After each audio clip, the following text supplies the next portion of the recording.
Welcome to Wake Up to the Bible. I'm Daniel Kaplan here with my father, Dr. Kaplan. Together we're going through the books of the law, Genesis through Deuteronomy, over the course of this year. Today we're reading Exodus 23:20 through 25. I'll be reading from the Robert Alter translation. Look, I am about to send a messenger before you to guard on the way and to bring you to the place that I made ready. Watch yourself with him and heed his voice. Do not defy him, for he will not pardon your trespass, for not my name is within him. But if you truly heed his voice and do all that I speak, I shall be an enemy to your enemies and a foe to your foes. For my messenger will go before you and will bring you to the Amorite and the Hittite and the Perizzite and the Canaanite and the Hivite and the Jebusite, and I shall obliterate them. You shall not bow to their gods, and you shall not worship them, and you shall not do as they do, but you shall utterly tear them down, and you shall utterly smash their pillars, and you shall worship the Lord your God, and he will bless your bread and your water, and I shall take away sickness from your midst. All right. So I guess the big question is, who is this talking about? Who is this messenger? What is going on here? I rather am surprised at Robert Alter because he says, I'm going to send my messenger. And he just, what does he say? A messenger. I don't know why he does that because it's clearly my messenger. Interesting. That's He does say my name is within him, so you get that in the translation. But yeah, that is kind of an interesting choice. But anyway, in most of your English translations, it will be capitalized. And in most cases, they'll say angel, which it could be angel. Is it a capital A? Do you think this is talking about okay. If you keep reading, it seems to be the logos. A pre-incarnate Jesus Christ. Yeah, I would say. Right. If you keep reading it. Fair enough. And it's kind of interesting because if you take it on that level, obviously there's a double meaning here, right? Because there's the logos specifically involving this is involved in their um exodus from Egypt, their arrival at the Holy Land, and all of that. But what's going to happen, eventually, is a not heeding of the logos in the flesh, of course. So it has an interesting double meaning to it, which I think is kind of cool. So I like that interpretation. Nice congruity. Do you have anything to say? It's very quiet. How far did we get into it? We got to 25.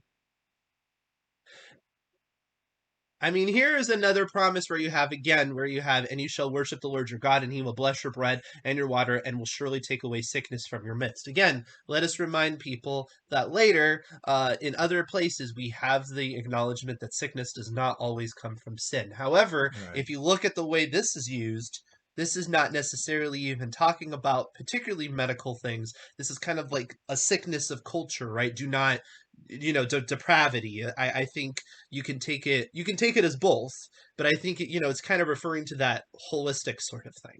Because it says, you shall not worship them, you shall not do what they should do, you should tear them down and destroy the power. The whole system needs to get obliterated. Don't fall into the sickness of their society, because, and the truth of the matter is moral decay does often bring about actual medical decay.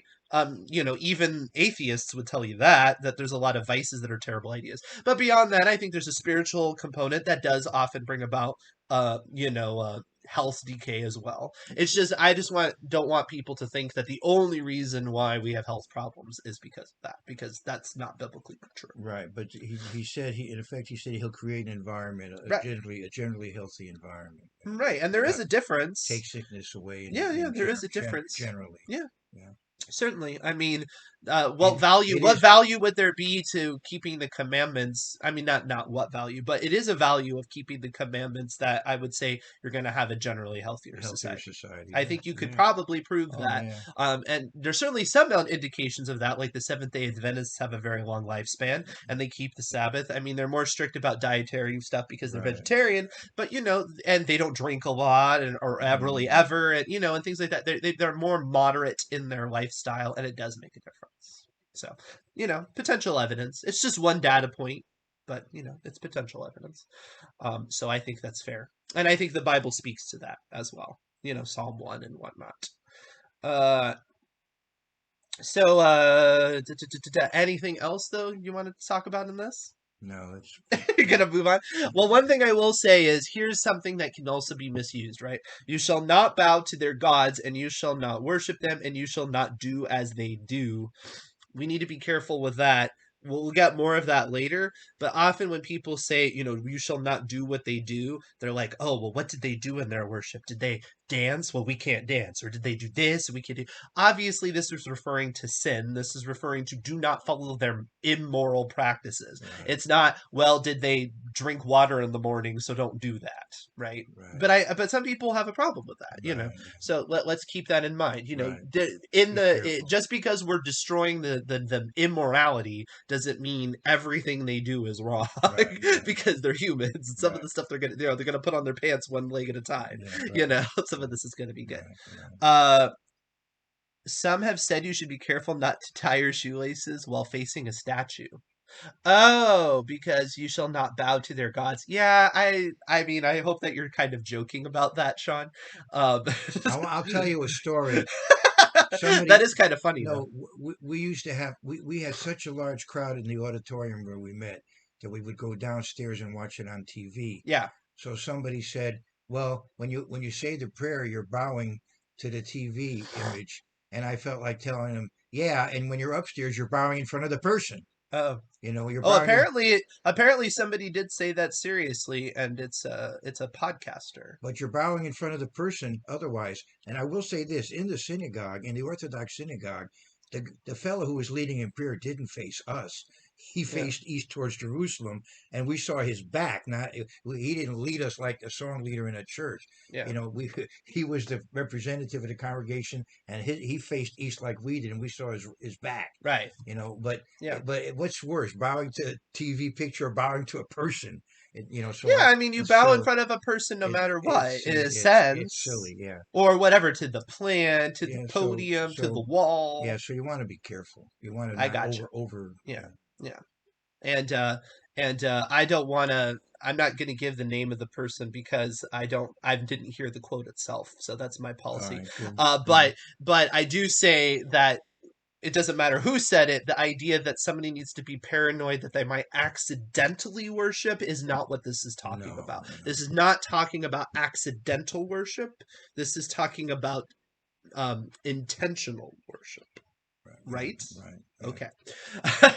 I do not think that, you can be tricked into idolatry like that. I don't think that's fair. I mean, you can be manipulated into it, Right. but not like I'm a good Christian, biblically oriented, and then it's like Right. well, did you really realize that? Right.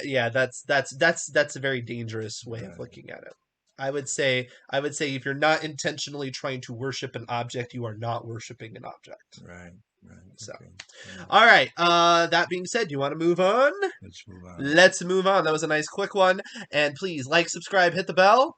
We'll see you tomorrow.